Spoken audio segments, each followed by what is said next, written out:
Hello guys, ayan, kwentong buhay Uber driver tip muna tayo. This is number 4 and number 5. So gawin na nating dalawa kasi number 4 and number 5.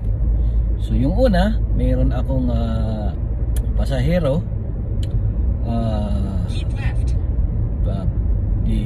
pinick up ko siya sa, kumbaga sa atin, sa Araneta Center, kasi sa Chase ko siya pinick up sa, kumbaga sa atin nga Araneta Center.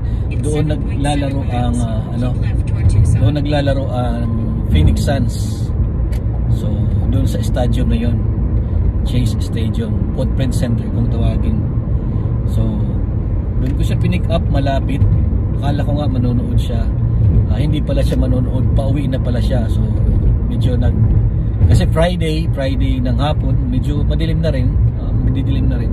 So medyo nakainom siya. So nagkwento siya sa akin kung ano yung kinain niya, ganyan. So nag-move in lang siya dito sa Arizona dahil nasa trabaho niya. Isa siyang truck driver. So medyo matagal na siya, more than 28 years na siyang nag-truck driver. Actually retired na nga siya, then lumipat siya ng ibang company, so para maging driver ulit. So yan, nagkwento siya, buhay niya, then ano yung pamilya niya before, then ngayon ano na yung ginagawa niya. So gusto niyang pumunta magbisita sa ibang bansa. So dahil retired na nga siya, so magkakaroon na siya ng pension, pero nagtatrabaho pa rin siya. So yan, so ihahatid ko siya doon sa kung saan siya nagtatrabaho, kasi nandoon yung truck niya, natutulog din daw siya sa truck niya dahil out of state ang kanyang pagdadrive. So nagkwento siya anong mga plans niya. So balak niyang bumisita ng Asia. Ang nabanggit niya ay Phuket, Thailand. So nabanggit niya yung Thailand. So gusto niya, maybe someday daw mag-asawa siya ng Asian. Pero sabi niya parang ayaw niya na ng problema, nang iisipin. So ako naman, nakikinig lang ako sa mga kwento niya. Then may alam din siya sa Pilipinas, kasi sinabi ko, actually I'm from the Philippines. So binanggit niya, you're from the Philippines. So nabanggit niya yung tungkol sa politics natin, sa sitwasyon ng politics natin ngayon. So ibig sabihin, meron siyang idea.